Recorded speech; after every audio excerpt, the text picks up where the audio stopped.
Alright, so good day everyone. So in this video, we will discuss integral involving exponential and logarithmic functions. Alright, so sa lesson na to, we have four formulas or four theorems. So ano yung apat na yon? So first, the integral of e raised to x dx is equals to itself. So e raised to x plus c. Alright, so this is the first theorem or the first theorem uh, of integrals leading to exponentials and logarithmic functions. Next, the second formula or the second theorem is the integral of a raised to x dx, wherein a is any number that is greater than 1, that is greater than 0, is equals to a raised to x all over natural log of a plus c. Alright? Next, number 3. For number 3 is the integral of 1 over x dx is equals to ln absolute value of x plus c. And last one, the fourth formula or the fourth theorem is the integral of ln x dx is equals to x ln x minus x plus c. So, ito yung apat na theorems natin when we are discussing or when we are talking integrals leading to or involving exponential and logarithmic functions. Alright, so let's have some examples. Alright, so example number 1. Example, examples. So first example. So first example. So example number 1. Actually, I prepared 10. 10. So, first example is, what is the integral of 6e raised to x dx? Okay. So, as you can see, in this integral, we have a constant. And the constant is 6. Now, based from our lesson 1, based also on our lesson 1 when we discuss rules of integration. So, by the constant multiple rule, we can put 6 outside the integral sign. So, we can put 6 like this. So, 6 muna, the integral sign. Then, ang maiiwan sa loob is e raised to x dx. Okay? So, next is, let's apply the integral. So, when applying for integral, so, di ba may constant? So, rewrite nyo lang yan. Then, let's evaluate for this integral. So, what is the integral of e raised to x dx? So, di ba, itself lang naman. Then, all you need to do is to add the constant of integration plus c. So, saan na nanggaling to? Saan nanggaling si e raised to x? Saan nanggaling si integral of e raised to x dx? Saan siya nanggaling? From our theorem number 1. So, ito siya. So, the integral of e raised to x dx is always equals to itself. Then, ang lalagay na natin sa dulo is the constant of integration plus c. Alright? Next, example number 2. Example number 2. So, what is the integral of 9 raised to x dx? So, as you can see, our base in this case is not e. So, well, in fact, our base is 9. So, we have a theorem for this. So, I'll reveal natin what is the theorem for this. The integral of a raised to x dx is equals to a raised to x over ln a plus c.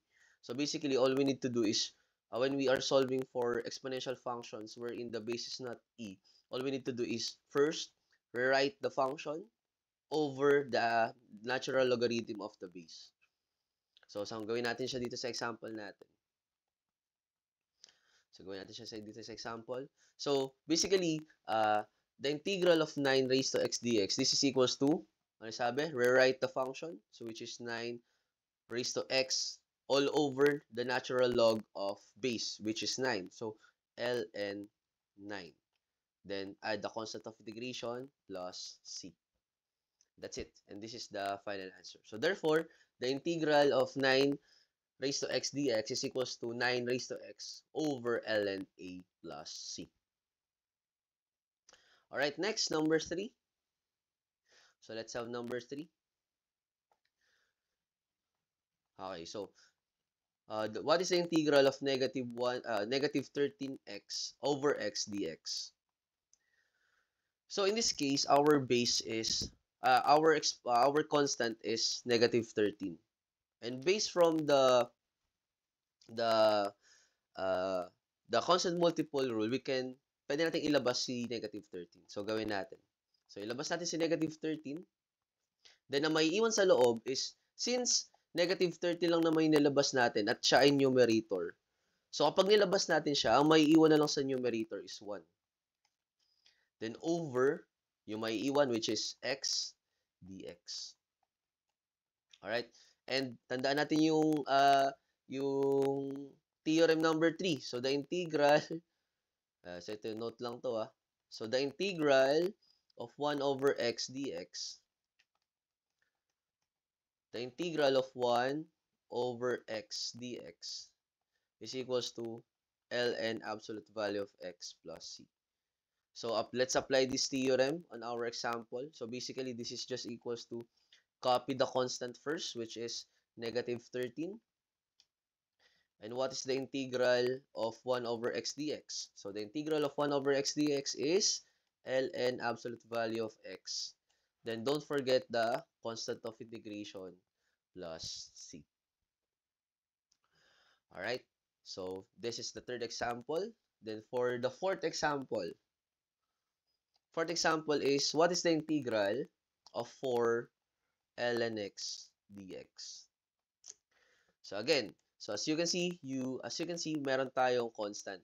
Ito yung constant natin. Ang constant natin dito is 4. Yan, ito yung constant natin, 4. So, according sa constant multiple rule, pwede natin siyang ilabas. So, ilabas natin si 4. Ang may iwan lang sa loob is si ln x dx. Alright? Now, let's apply theorem number 4. So, ano sabi ng theorem number 4? Balikan natin. So, theorem number 4 suggests that, tells us that the integral, asan siya? Okay. Theorem number 4 suggests that the integral of ln x dx is equals to x ln x minus x plus c. So, yun yung i-apply natin dito sa example number 4. So, ulitin ko, nilabas natin yung constant. Ayan, nilabas natin yung constant. Then, ang naiwan na lang is the integral of ln x dx. So, saan ba siya equal? So, solve natin. So, first, let's rewrite the constant. Then, ano integral ni ln x dx? So, integral niya is x ln x minus x. Eh, di ba may constant na to? Ito, tandaan nyo, kapag may constant yung integral ni ln x, so dapat naka-open close parenthesis to. Then, plus c. Okay? So, this is the final answer. So, ulitin ko if the integral of ln x have a constant like this one, 4, kapag in-integrate natin siya, ito kunyari, nilabas natin. So, nilabas na natin yung 4, tapos, evaluate na natin. So, ginawa kasi natin dito is, we rewrite 4, tapos, after the writing 4, ito na siya, we evaluated for this integral, ln x dx. So, di ba, ang integral nito is x ln x minus x. Okay? Di ba yung integral niya? So, i-apply lang natin dito. Pero since may constant dito, kailangan meron siyang open close parenthesis plus c. Okay? So, kapag ang sagot niya dito is 4x ln x minus 4x minus x, mali yan. Plus c, mali ito. Kapag ito sagot niyo, mali yan. So, dapat meron siyang parenthesis. Okay, next, number 5. So, let's move on to number 5. So, for number 5, we have, what is the integral of 9e raised to x minus 5 raised to x dx? So, the first step in this example is, first, let's apply sum and difference. Kasi kung makikita nyo, we have two different functions that is combined by a subtraction sign. So, apply natin si sum and difference. So, apply natin si sum and difference. So, paghiwalay natin. So, first, let's have, so paghiwalay natin. So, we have this first function and we have this second function. So, let's apply sum and difference. So, first, integral of 9e raised to x dx, huwag kakalimutan si dx, minus, yung pangalawa, the integral of 5 raised to x dx. So, ayan, nag-apply na tayo ngayon ng sum and difference. Next, as you can see, meron tayong constant dito sa first integral. So, ang gawin natin, ilabas natin yan. So, ilabas natin si constant. So, this is going to be equals to 9. Nilabas natin si constant na 9. Ang maiiwan na lang sa loob is e raised to x dx. Then, sa pangalawang integral, wala namang ilalabas, wala namang kailangang apply ng constant multiple rule. So, copy lang natin. So, integral of 5 raised to x dx. Now, let's evaluate each integral. So, let's evaluate the first integral. So, what is the integral of 9? What is the evaluation for 9 integral e raised to x dx? So, una, copyahin mo natin si constant na 9. And what is the integral of e raised to x dx? Itself. Yan. So, copyahin nyo lang. Then, minus. Next natin is, what is the integral of 5 raised to x plus, what is the integral of 5 raised to x dx? So, theorem number 2. So, ano sabi dito sa theorem number 2 natin? So, copy the function. So, 5 raised to x all over ln 5 plus c. And this is the final answer. Alright. Next, number 6. Let's have number 6. So, for number 6, we have, what is the integral of negative 9 over x plus 8 raised to x dx? So, as you can see, this also involves combinations of two functions, yan, with the plus sign. So, we must, dito, ang una natin gagamitin is sum and difference rule. So, let's apply sum and difference. So, this is going to be equals to integral of negative 9 over x dx. Tapos, ang operation involved is plus. Then, for the second term, integral of 8 raised to x dx. Ayan. So, lakayan ko lang yung tinta ko. Ayan. So, yan, napaghiwalay na natin. So, itong paghihiwalay na to is based from sum and difference rule. Alright? Next, let's apply constant multiple rule. So, as you can see, meron tayong constant dito, which is negative 9. So, kapag nilabas nyo si negative 9, ang maiiwan pa rin sa loob is 1. Ayan. Ang maiiwan sa numerator is 1. Then, ang denominator is x dx. Plus, dito sa second integral, sa kulay blue, wala naman ditong constant. So, just copy this as it is. So, 8 raised to x dx. Next, let's apply the integrals. So, dito muna tayo sa una. So, when we solve for this, first, since may constant, copyahin nyo muna yung constant. Then, what is the integral? What is the integral of 1 over x dx? So, dapat kabisado nyo to. That is ln absolute value of x. That's it.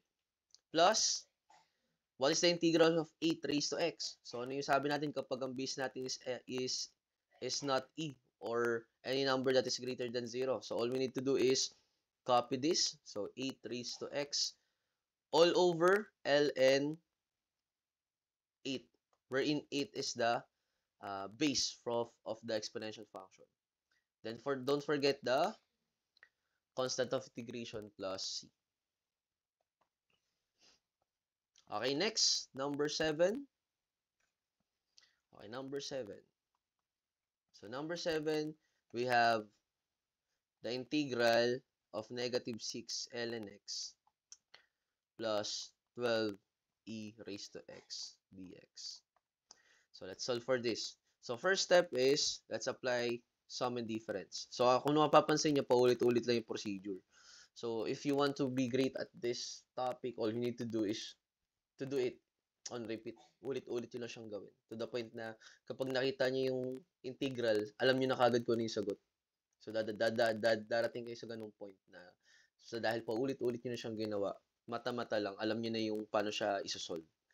Okay, so, going back, so, let's apply sum and difference rule. So, the integral of negative 6 ln x, don't forget the dx, plus the second term, which is integral of 12 e raised to x dx.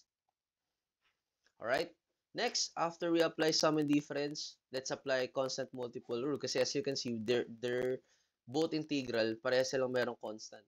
So, ilabas natin yan. So, ilabas natin si negative 6. Ang may iwan sa loob is ln x dx, plus ilabas natin si 12. Ang may iwan dyan is e raised to x dx. Alright, so next, let's apply the integral. So, ano sabi ko kanina, kapag may constant, kopyahin mo na yung constant. So, kapag nag-evaluate integral, kopyahin mo na si constant, so which is negative 6. Then, what is the integral of ln x dx? Yun, so x ln x minus x. Then, don't forget to close this by open and close parentheses. Okay, so huwag niyo kakalimutan yan. Kapag mayroong constant na involved sa integral ni ln x dx, huwag niyo kakalimutan yung open close parentheses. Next is plus 12. What is the integral of e raised to x dx? Itself. Alright, so plus c. And this is the final answer. Alright, next, number 8. So, number 8, what is the integral of negative 10 e raised to x plus 2 over x dx?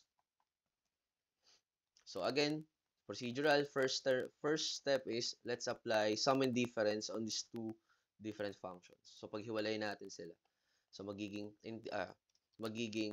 integral of negative 10 e raised to x dx plus integral of the second term, which is 2 over x dx. Next, let's apply constant multiple rule kasi kung mapapansin nyo, parehas silang merong constant. So, ilabas natin yung constant. So, sa first integral, ang constant natin is negative 10. So, ilabas natin yan. So, e raised to x dx. Then, sa second part, ang constant natin is 2. Integral of 1 over x dx. O, nilabas natin yung 2 sa numerator. So, 1 na lang may iwan doon. Equals. Now, let's integrate. So, may constant na 10. So, copy si negative 10. Then, what is the integral of e raised to x dx? That is itself. So, e raised to x. Plus, once again, copy the constant 2. Then, what is the integral of 1 over x dx? So, dapat kabisado nyo ito. ln absolute value of x plus c. Alright, so next, number 9.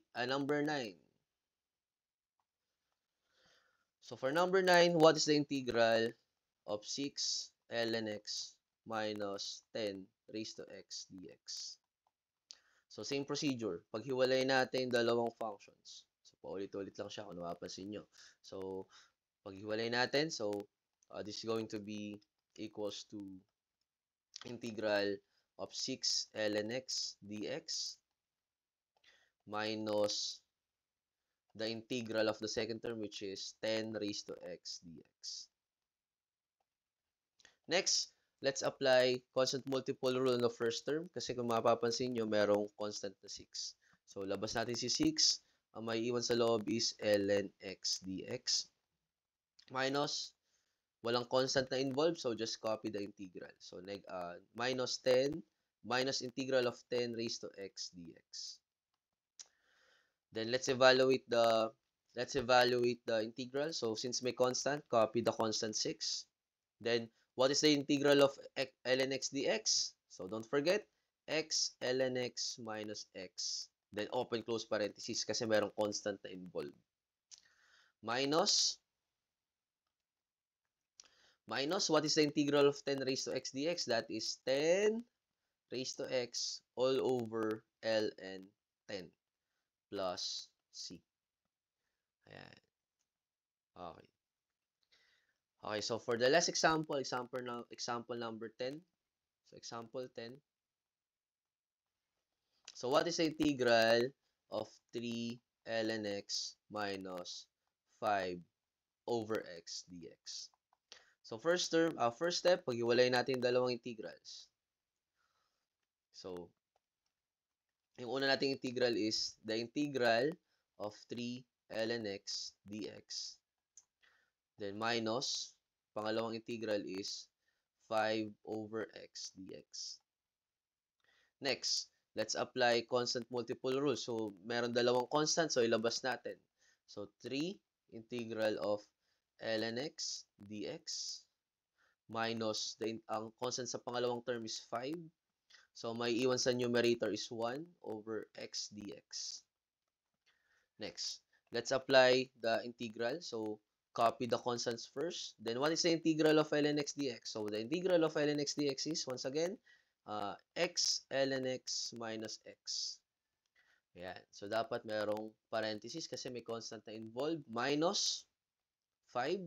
What is the integral of 1 over x dx? That is ln absolute value of x plus c. And those are the process on how to solve integrals leading to or involving exponential and logarithmic functions. So if you have any questions, so don't hesitate to say, so that's it. So that's it for this video. So if you have any questions, don't hesitate to send me a private message. Yan. So that's it. So thank you for listening.